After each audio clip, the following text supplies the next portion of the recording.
First, in America's biggest U.S. deployment in the Caribbean since the 1980s, President Trump sending in night stalkers, striking Venezuelan cartel boats in a warning to Venezuela's president. And thanks for joining us this afternoon. I'm Brooke Schaefer in for Kelly Beeson today.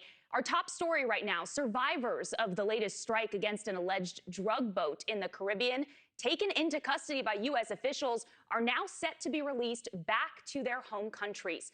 NewsNation's Hannah Brandt joins us live from the White House with the latest on this news and what the president is saying this afternoon. Hannah? Yeah, Brooke, you're right. That's the new information we're learning today about President Trump's plans in this ongoing campaign of U.S. military strikes on boats in the Caribbean that are allegedly carrying drugs. Those two people who survived the most recent strike are now apparently facing prosecution in their home countries. That's according to the president. Now, let's take a look at the video. This is it. This is the latest strike that President Trump just shared this morning. The strike happened earlier this week, but you can see on your screens how it played out. It's believed to be the sixth strike on apparent drug vessels since September, but this time around was a bit different because two of the people on this submarine apparently survived and the U.S. Navy took them into custody.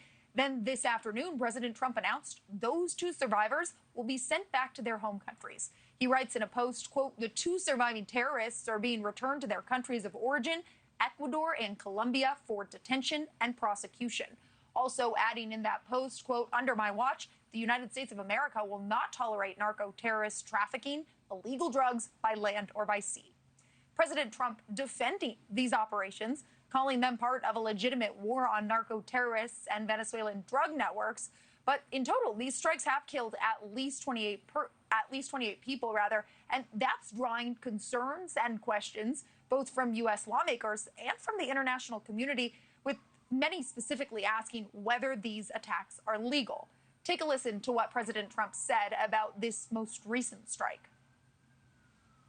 We attacked a submarine, and that was a drug-carrying submarine built specifically for the transportation of massive amounts of drugs, just so you understand. This was not an innocent group of people.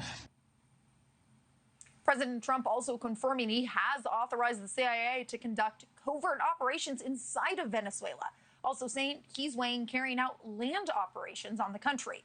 This has escalated tensions between the U.S. and Venezuela, with Venezuelan President Nicolas Maduro accusing the CIA of conspiring against him.